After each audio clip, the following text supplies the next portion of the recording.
Welcome into the Fantasy Football Playmakers podcast.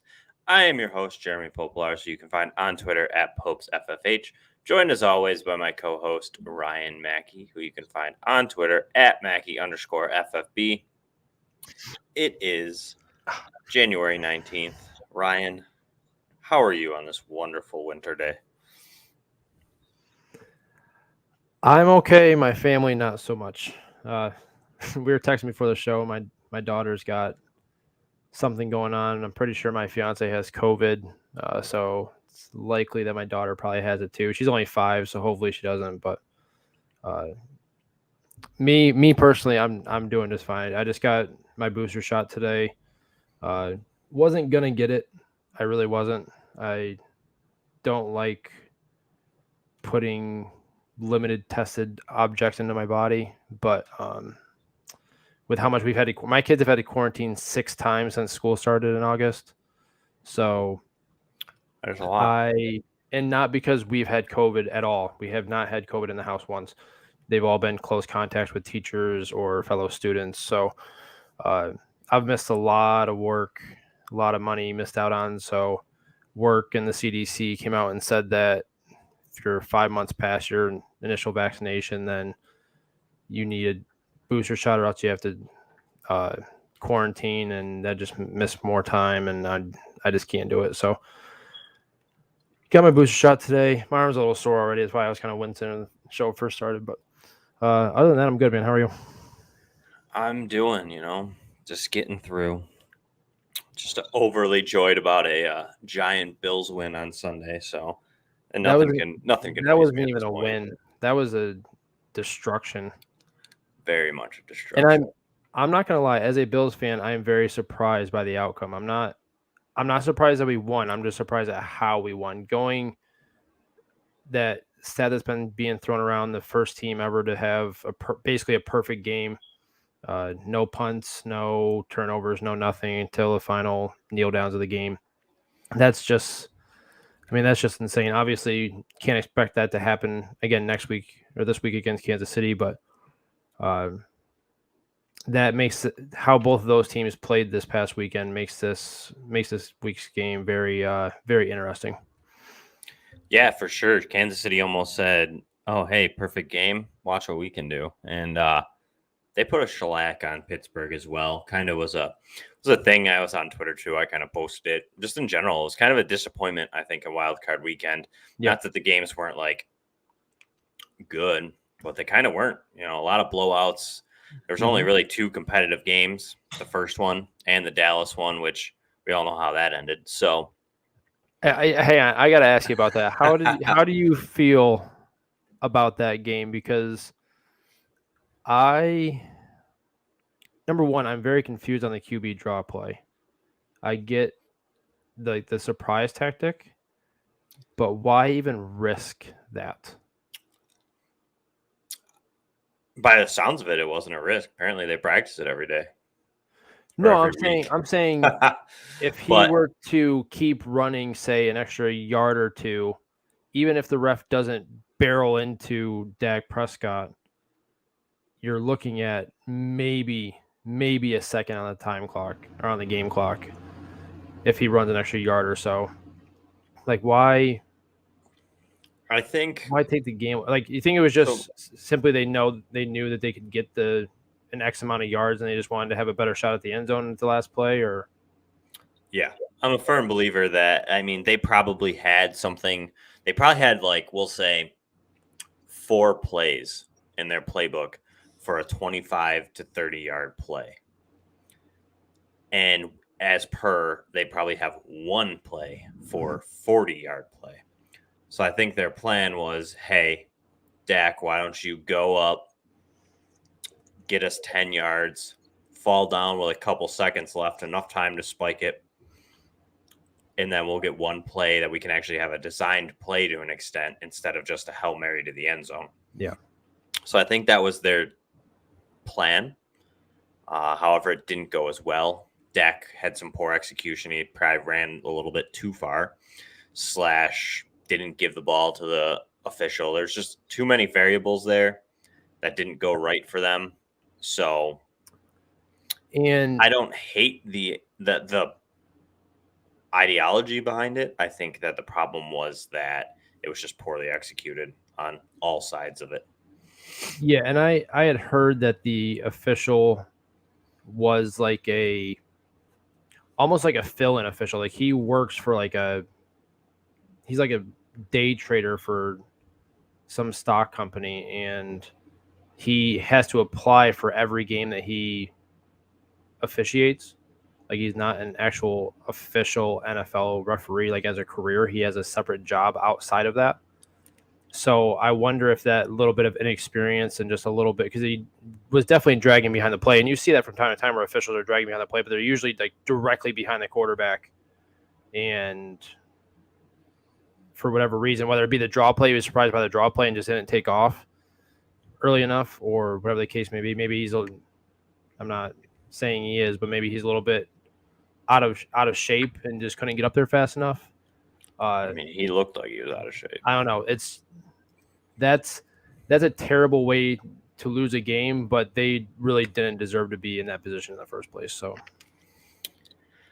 I don't want to blame the ref. I don't really think it's his fault. So no, and Jerry Jones even came out and said that we didn't deserve to be there in that situation, anyways. It's poor execution. That's where I'm at. I just think it's poorly executed. That's all. It was I think it was a smart decision. I don't hate that. I think that what it was poor execution, and I think it bit him in the butt. Dak didn't give the ball to the official. That's rule number one. Once he hit the ground, you know what I mean. He's not a rookie. He's been in the NFL for 5 years. He knows he can't set his own football. So yeah, it just seems like it was just a poor. They probably needed 1 or 2 more seconds to really get the job done quickly and adequately. So I think, I don't know, just a mess all around. I agree. Aside from that, anything else surprise you in week 1 of the wild card round?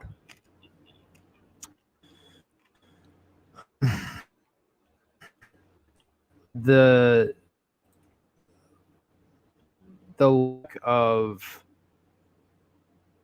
lack of offense in the Arizona Los Angeles game in terms of Arizona was surprising to me. I figured they would come out and be a little bit more explosive.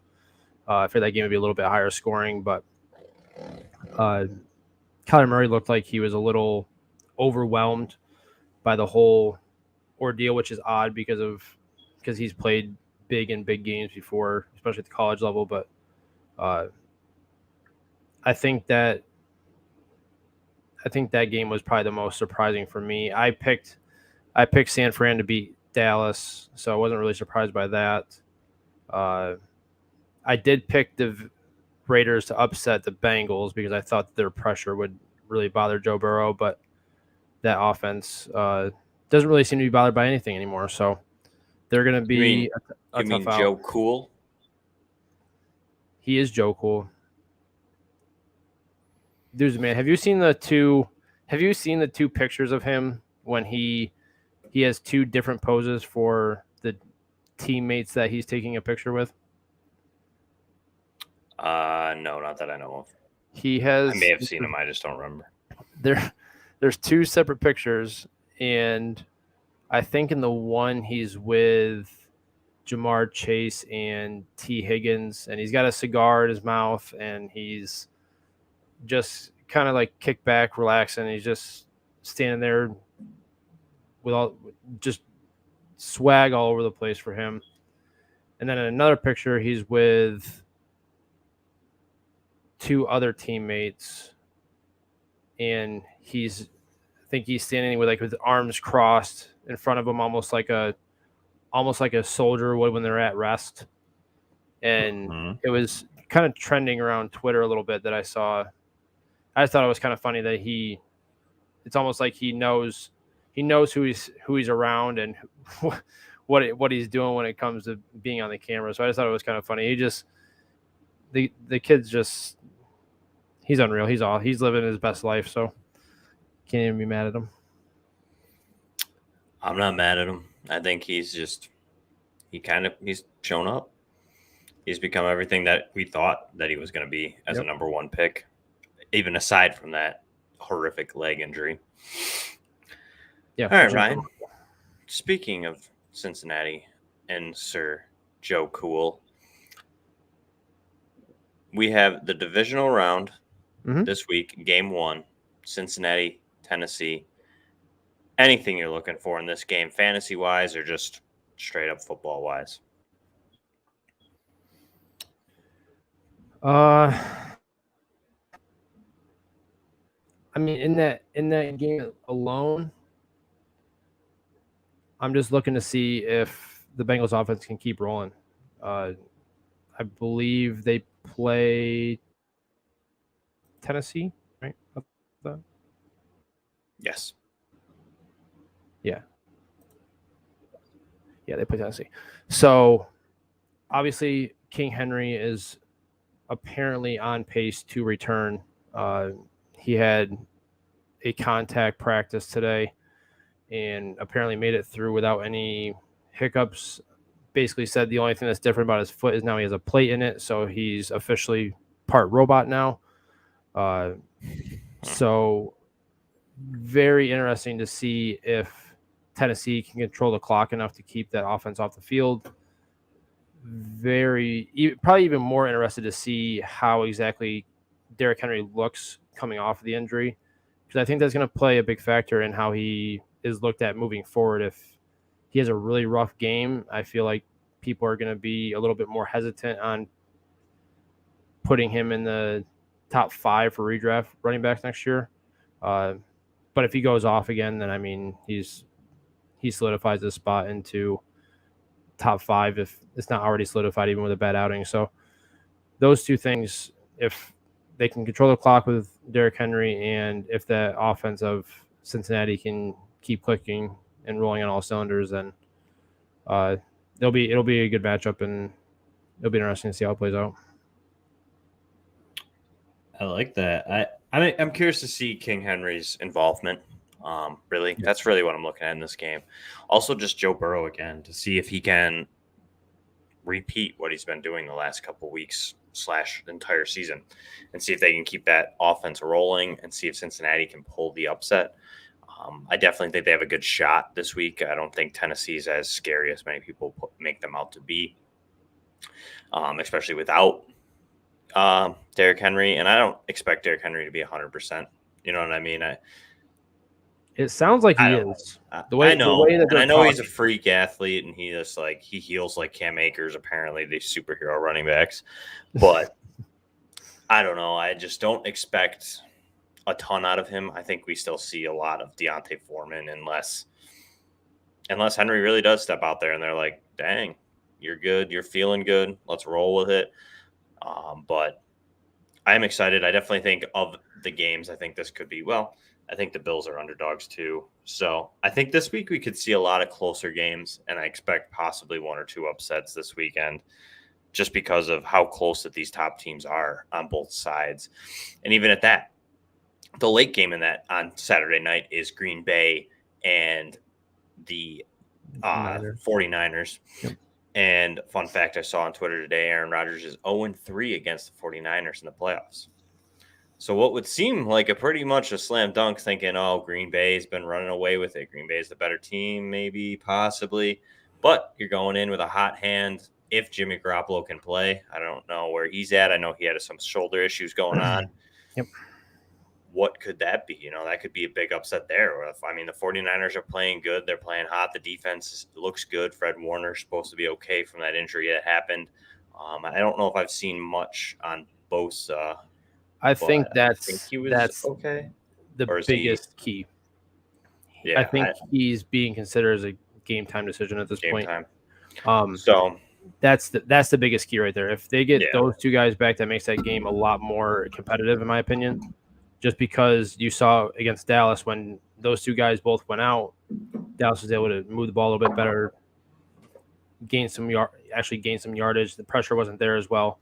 So if those two guys happen to miss and they're able to give Rodgers time, it's gonna.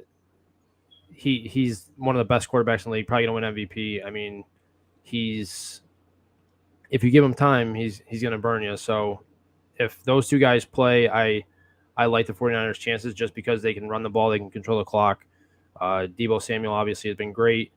Elijah Mitchell's been great. So they're a very solid team. They still have George Kittle, but the injury concerns are the only thing that are worrisome to me going into that matchup. Is if they go in completely healthy, I think they have a really good shot at beating Green Bay, even if it's in Green Bay. Yeah, I like it. I like everything there. The early window on Sunday, we get Tom Brady and the Tampa Bay Buccaneers going up against Matt Stafford and the Los Angeles Rams. Probably, arguably, is it the better game, or is it still Bills Chiefs for you? I mean, It's always all Bills. things aside for the Bills being Bills fans, but like honestly, you think about it, this is a pretty marquee game. It is. I feel like the Rams have that mantra right now of being that team in the NFC just because of the defense and the offense. Everything seems clicking. I mean, they just tore apart the Arizona Cardinals. And then you get Tampa Bay, who pretty much dismantled the Philadelphia Eagles with Tom Brady at the helm. So to me, I think this game is just as equally interesting as the AFC side, which is the Bills and the Chiefs on Sunday night. Do you have anything against that, Ryan? No, I don't. I'm curious to see how the Rams decide to attack Tampa Bay. Obviously, the Rams beat them early on in the year, but they had Robert Woods for that game. He is no longer with them, but he's gotten replaced with OBJ, who looked really good, I thought, last week. Had a couple big plays for them. And the Bucs are now without Chris Godwin. They're not sure about Leonard Fournette yet. Their defense is kind of coming together, but it's still not 100% there. So,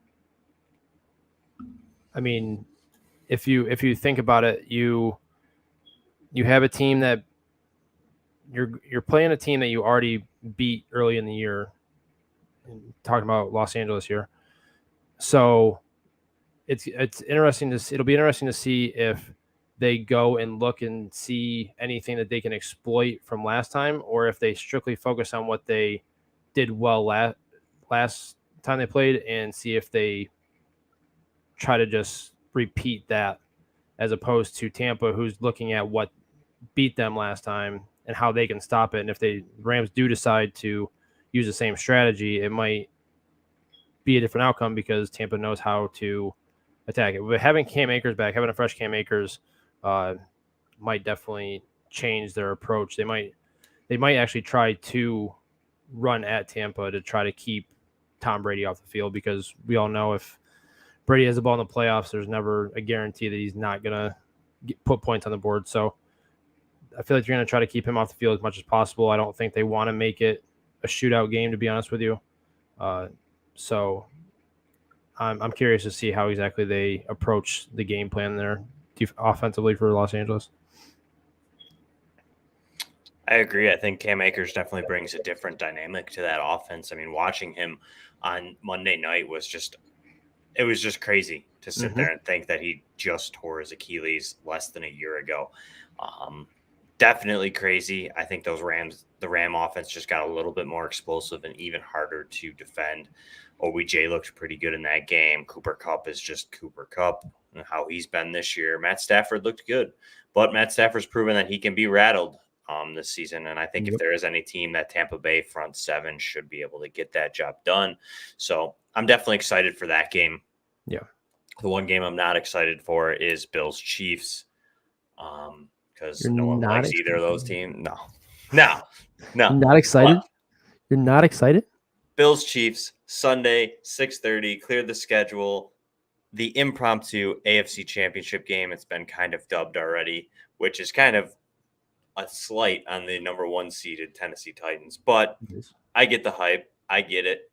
I'm excited. I want to see if the Bills offense looks as crisp as it did a week ago against a pretty good Chiefs defense, not as good as the Patriots defense, but I'm excited. I'm nervous. I do worry that the Bills secondary will have some troubles with Tyreek Hill and Travis Kelce, but hopefully the offense can keep up. Yeah, I mean, you're always worried about Tyreek and Kelce, right? I mean, that's what your offense or your defense has to focus on. Last year in the AFC Championship game, we started off really hot, and I thought for sure we were going to be able to hold on given how our defense had played all year. And then we kind of fell apart, and then we kind of redeemed ourselves in the regular season. But now this is a whole different atmosphere, a whole different just everything about this game is just different from the regular season. There's no way you can compare the two. This is a chance to go to the AFC Championship game, where the Chiefs have been the last 2-3 years now. So I feel like, is it going to be any extra added bonus for these teams knowing who they're going to play? Like hypothetically, let's say Cincinnati upsets Tennessee. Now the Bills have added incentive. That's a home playoff game for them to go to the Super Bowl. Oh, I definitely wins. That's do you know what I'm saying? Definitely a factor, I think, because can you imagine Bills Stadium if they were to host an AFC Championship game? I couldn't imagine. I think you could probably hear that stadium. You could probably hear that stadium from your house. Probably, I wouldn't have to leave. I could just get the whole experience from my front yard. That place would be absolutely bananas, absolutely insane. I guarantee it. I'm rooting for it. I'm a Bengals fan this weekend, mainly because of that. I want to see it. So, but all right, Ryan. We used like 90% of the time that we were going to use today to talk about the playoffs. So let's roll through a couple of our Dynasty Fallers from the season of 2021. The guys that just didn't make the list this year, that kind of just we thought would be something that kind of fell, whether it's injury, whether it's just poor performance, whether it's offense or a guy that they brought in and have now outplayed this said player. Ryan, why don't you start us off with a certain running back from a certain city northwest? Yeah, for me, this one seems a bit unfair to even bring him up because I feel like it's pretty obvious. But Chris Carson from Seattle, like I said, seems a bit unfair, but he might possibly be the biggest faller in all of fantasy in terms of just where he was initially to where he is now. 3 straight seasons of solid RB1 or high upside RB2 production on a per game basis as the workhorse for Seattle when healthy the last few years, 3 years. He's been a mainstay in rankings for those past 3 years now where he's been the workhorse. But neck surgery that occurred around Thanksgiving that was initially viewed as career-threatening, coupled with Rashad Penny's late season push, leads me to believe his days of being the bell cow for one of the better rushing teams in the league are over. And that's not to mention the fact that Pete Carroll isn't guaranteed to be back, and neither is Russell Wilson. Carson has never played a full 16-game season once in his career, even his rookie year. And even though he only played in 4 games this season, he's averaged less than 60 yards rushing per game the last 2 seasons. So for me, there's a lot to be worried about with Carson. So he's an easy dynasty faller for me. I like it. Like you said, it is slightly unfair seeing as in it's injury related, and you always hate to see that.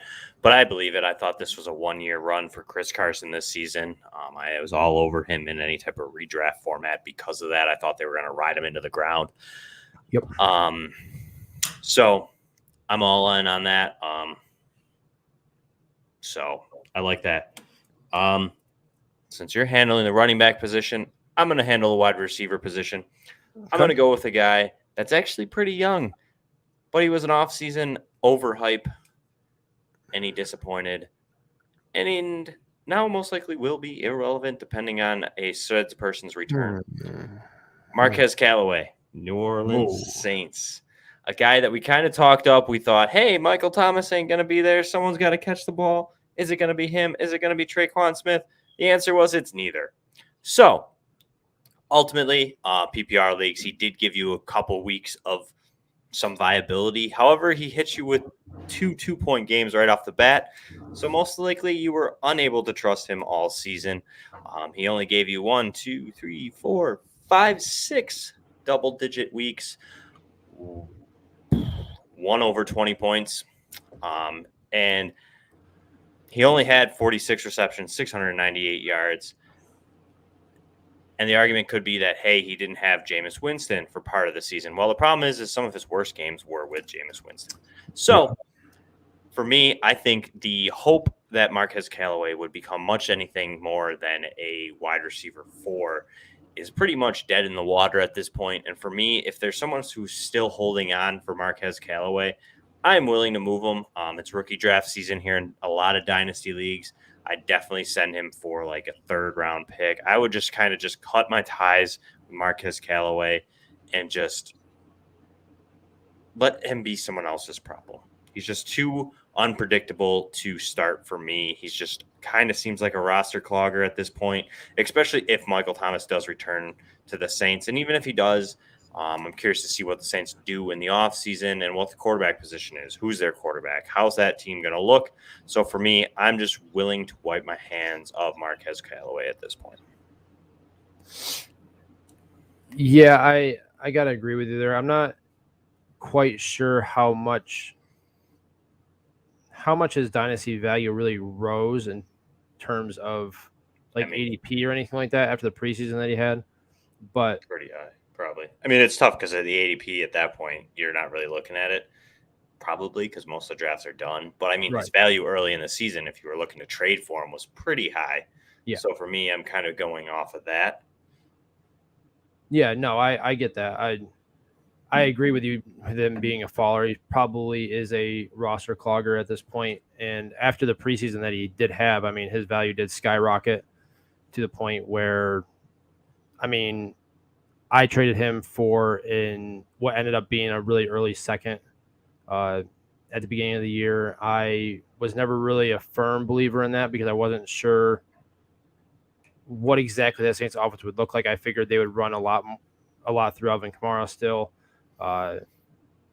And I was honestly counting on a Michael Thomas bounce back season. So at the time that I made the trade, I liked it. I like it even more now. So I agree with you there on him being a faller. Sitting here today, an early 2nd for Marquez Callaway is pretty close to bank robbery. It was a 202. Yeah. So even in an arguably shallow class, which I think we'll find out to be is a little bit deeper than we think, I like that trade. Wide receiver is crazy. All right, Ryan. You also went with another Northerner. This time, he's from the cheese state. Hit me. Did you just use a play on words of a cheesesteak? State. I know. Never mind. So, as the host over there alluded to, he is a Green Bay Packer, and that is Aaron Jones.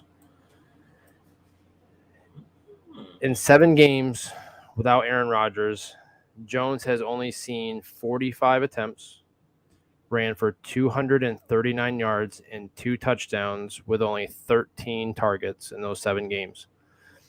Rodgers very, very well could be gone next season after all the turmoil this offseason. He has not committed to coming back. Retirement has already been talked about again. So he may be without Rodgers moving forward, especially if this team does not advance past San Francisco in the playoffs. I would not be surprised if he's just done at that point. Jones is going into his 6th year, his age 28 season. The thing he does have going for him is that his touches are relatively low for a guy that's viewed as a top back due to how Green Bay has always had an alternative option that they've trusted, whether it be Jamal Williams or now A.J. Dillon.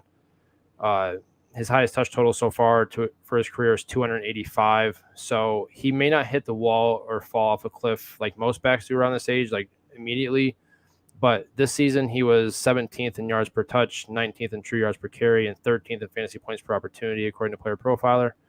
And it's not that those numbers are necessarily bad, but for a guy who's typically ranked in the top 6 or 7 of running backs from year to year, those aren't stats that I like to see when you're talking about top flight running backs in fantasy. This season, Jones had 9 games of under 60 rushing yards and provided more flex-worthy weeks than RB1 weeks. A.J. Dillon saw double-digit opportunities in 12 games, scored 7 touchdowns, which proves that they don't need to lean on Jones as much as people would like to see in a top option at running back. So my expectation is that if Rodgers moves on, they will obviously have to lean on the run more, because I don't see them going and getting a top flight quarterback, and I don't see Jordan Love being the answer, at least not next year. We'll have to see how he develops moving forward, but just for next season, I don't expect that to be the case. So my thinking with that is that they're not going to give Jones anywhere near a full workload. I think that it'll be probably like a 60-40 split for him and A.J. Dillon, if not even more, closer to 50-50. He's still extremely talented, but in Dynasty, I think his name likely carries more weight than his actual production and potential future issues, which it would suggest. I absolutely love this one. I will 100% agree with you on Aaron Jones. I tried to trade for Aaron Jones earlier this season, and I was told that he would not trade a top 5 running back. Aaron Jones did not finish as a top 5 running back, nor should he ever be viewed as a top 5 running back in the future, even in PPR leagues. I just feel like A.J. Dillon's time is there. Like you said, say Aaron Rodgers walks away. Who says they don't try to trade Aaron Jones this offseason? We don't know that. I mean, that might actually give him a little bit of a bump in value depending on his location. But I feel like him getting signed in Green Bay was Green Bay just doing what they had to do to get him to stay, because they wanted to make that run with Aaron Rodgers this season. And in case Aaron Rodgers walked away next season, they needed to have Aaron Jones. I think they thought that this was their key piece to help them. I know they like A.J. Dillon, but I just think that they wanted that extra incentive in the passing game from Aaron Jones. So for me, I think that Aaron Jones' season or offseason should be an interesting one to monitor, along with Aaron Rodgers' situation, because like I said, if he's gone, who says they don't move him? Open up some cap space, get rid of him, open up the door for A.J. Dillon, and just kind of add some pieces around, say Jordan Love, if that's who they decide to go with at quarterback. So I do enjoy that a lot. What would you move him for at this point? You know, like I feel like I don't want to take a huge loss on him, because I feel like there's still upside there. I know that he's not going to be like an RB1 possibly anymore, but I still think he can give you some RB2 or RB1 weeks. So it's kind of like there's still value there, but the long-term value is not there, in my opinion, like you said. But like next season, I still feel like there's some value just because of how talented he is. And I feel like the name, like you said, is still going to hold some more value probably than what he's worth. Yes. So like if you're trying to get him, say, or even if you're trying to move him, like what are you taking for him at this point? So if I'm trying to move him, first of all, I'm probably not moving him if I'm a contender unless it is a deal that you just can't really say no to. But if you're like in a rebuild or you're borderline contending and you kind of want to just blow your team up or something like that, I would take a guy.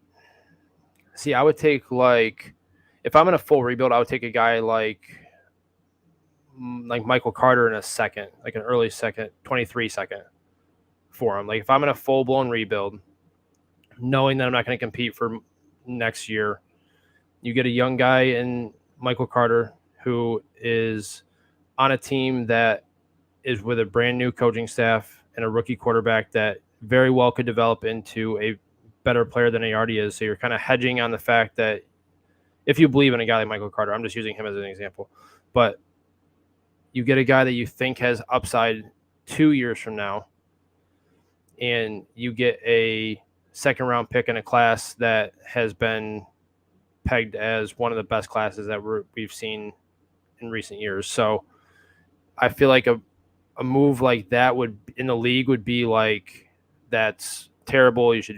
That might be veto worthy just because of Aaron Jones' name. But if you really look forward into 2023, your Aaron Jones isn't going to be nearly what his value is right now at this given point.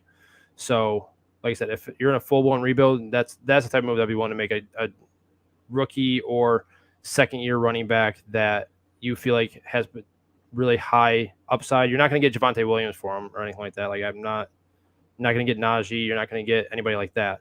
But if you can get a guy like Michael Carter or trying to think of like a second round back from this year that I don't know, just any guy with future potential upside that you believe in and a second round pick in 2023, because I don't think you can get a player and a first for him. I really don't at this point. Even though his name value still carries weight, I don't think you're willing. I think people know enough about the 23 class to not move that first round pick. So that's why I'm saying to go after the potential of the whatever running back you trust or believe in, plus the second, and I think that would get it done. Fair. All right, Ryan. I'm gonna hit us with the last one. Let me see it. He's a wide receiver as well, because I'm gonna keep that positional discrepancy. You know what I'm saying? We could talk about Zeke all day. I'm just saying. Woo! Anyways, Jarvis Landry, Cleveland Browns. I know Baker had a shoulder injury. I hear the stories. I get it. Let's be real. He had a season without OBJ. Yes, he had his own injuries early on in the season, but he was given the role. We saw it from week 7 on, 8, 10, 5, 5, 5, 8, 10, 10, 7, 10, 8. Those are his target totals. He managed still to only ever produce 1, 2, 3, 4 respectable games. One was at 19 points. The rest are all about 15 in PPR leagues. He was getting target volume. He just wasn't there. I mean, a lot of these games, he had one 100-yard game. He only scored 2 touchdowns over that span from week 7 on. So for me, I just feel like Jarvis Landry has hit that point. He's 29 years old. He's kind of always been a PPR cheat code near the end of the season, and this year it wasn't there. I know that you could argue Baker's injury had a lot more to do with it than could be let on, but I just think that for a team that's really reliant on running a ground and pound, running that defense, and Landry had his opportunity to be the guy this year with OBJ getting traded, and it just didn't really ever hit. So for me, I think we're at a nice point here with Jarvis Landry where some people might see that end of the season. They might see those couple double-digit games, that span of the 14, 15-point weeks and finishing on a 20-point week.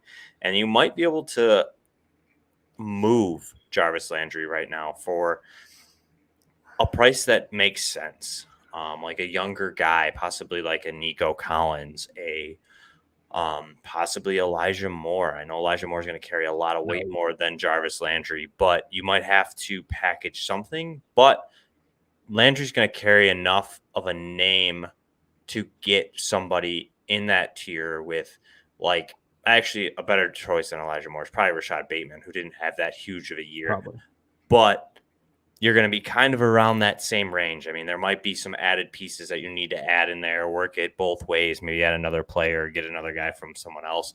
But I feel like Jarvis Landry's at this point where he still holds enough value if someone really still believes in what Jarvis Landry is. But at 29 years of age, on a team that's not a pass-heavy offense with a quarterback in question, just seems to me like it's that point that we make that move at 29 years old. So for me, I'm looking to get out of Jarvis Landry if I have any shares of him based on that, because I just don't know if that value is going to be there for you in 2022.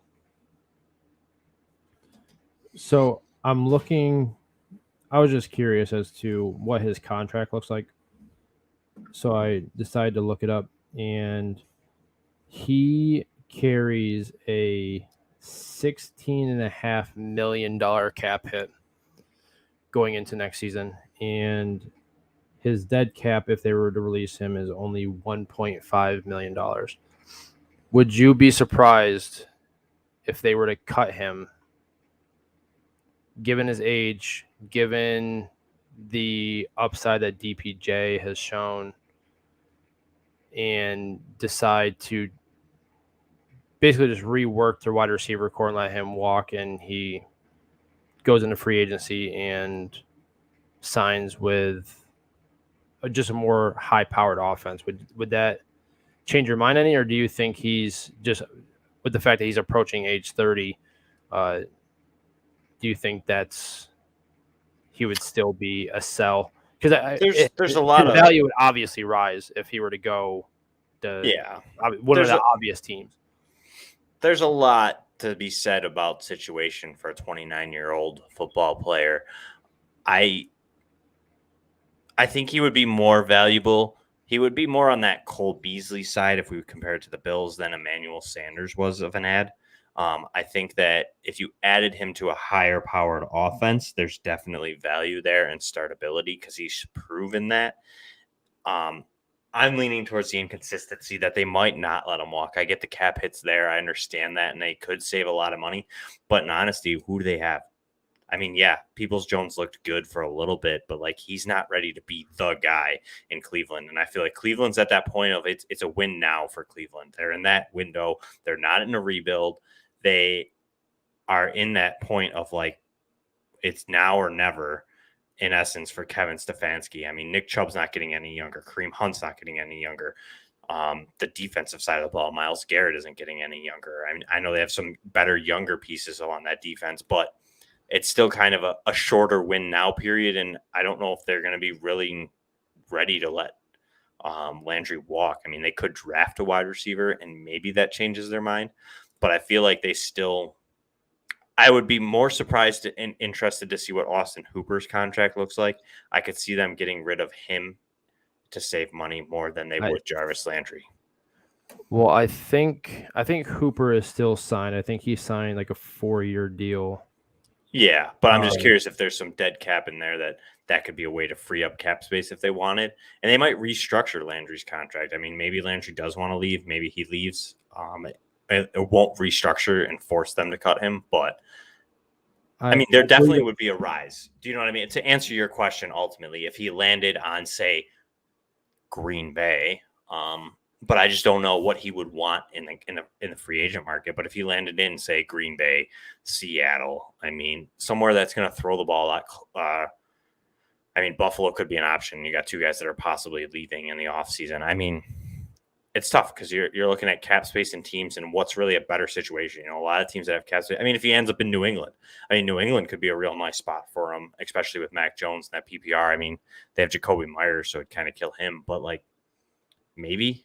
Because I still feel like he's going to draw a good amount for a veteran wide receiver that's proven in the NFL. So I just feel like he's got to land to a spot that has good cap space, and I just don't know if there's a team that is in much better of a situation than Cleveland would be.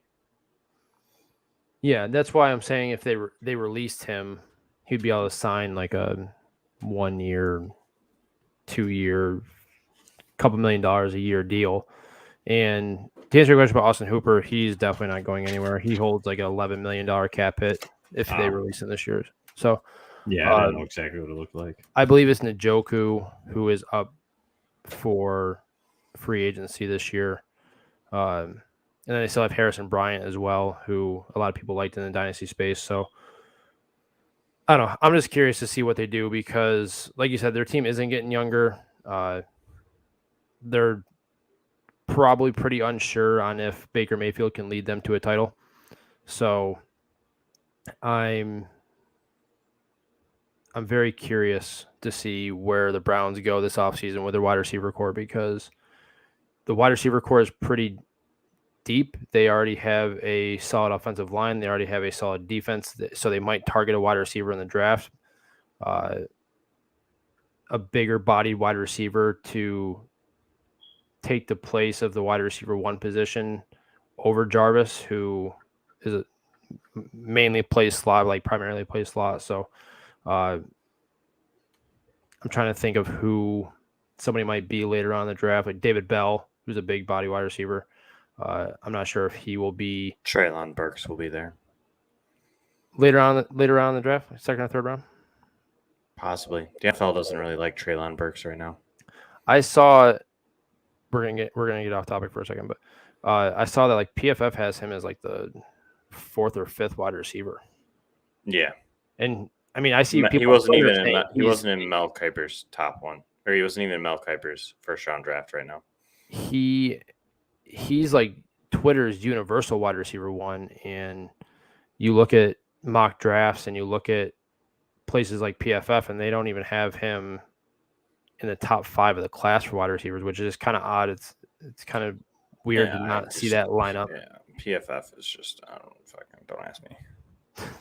Sometimes I see their stuff and I'm just like, what's going on here? Come on. No, I hear you. But it's everybody's caveat. I don't know. I mean, a lot of buzz for Garrett Wilson. I think the NFL is leaning towards that Tyreek Hill mold, and that's why I think the NFL is drawing more buzz for guys like that, like the Garrett Wilsons and the Jameson Williams and John Mechie, players kind of like that, a little bit more crisper in the routes, quicker in and out. Treylon Burks doesn't necessarily have the cleanest of routes, but he's a big-bodied guy. He kind of has that more DK Metcalf feel. So maybe teams aren't necessarily looking for that anymore. Maybe they want that speed that you can get out of like Tyreek Hill, Jalen Waddle, Jamar Chase, stuff like that. So I feel like that's what it is. I think they're looking for that game-breaking speed. Burks has some good speed, but maybe it's just not totally what they're looking for, in all honesty.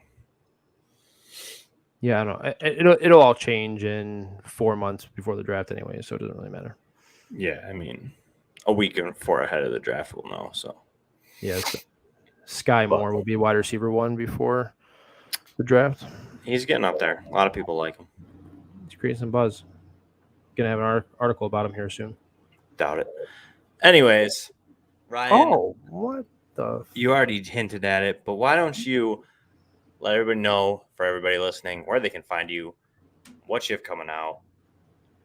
Hit us. I don't even know if I want to now because that was just rude. That was just uncalled for. But you can find me on Twitter at Mackie_FFB. I did just drop an article over at Yards Per. I have a article coming out for FF League winners. It is an article about the all overperformers team, guys that weren't expected to perform well. I use PFF's expected points metric for that and went based off of people that weren't expected to finish in the top 10 and that did finish inside the top 10. So it's a really cool article. I thought it was a cool idea, so I just threw it out there. And then I'll have rookie articles coming out for Yards Per in the coming weeks, months. I'm at least going to do 3. Treylon Burks is one of my guys. Sky Moore is one of my guys. And I believe I snagged a running back as well to do. So just be on the lookout for that. And I'm sure I'll have other stuff coming out soon now that the season's over and I don't have to focus as much on in-season content. Love to hear it. You can find me on Twitter at PopesFFH. You can also find any of my writing at Maddie, what's up? Bringing the fire. You can find any of my work over at the Sports Gambling Podcast Network, as well as Yards Per. A lot of rookie content coming out. If you are interested in any rookie prospects, I am dropping a lot of rookie threads, kind of running through the running back position as of right now on Twitter. I'll move forward to wide receiver, tight end, and running back as we get closer to the draft. But there's a lot of interesting running backs, so I'm trying to go a little bit deeper this year as well in the threads to get a little bit more out there for a lot of people. So we're getting there. I might jump on a couple of those people at Yards Per to get some profiles in there, but to be determined. Till next week, stay safe, take care.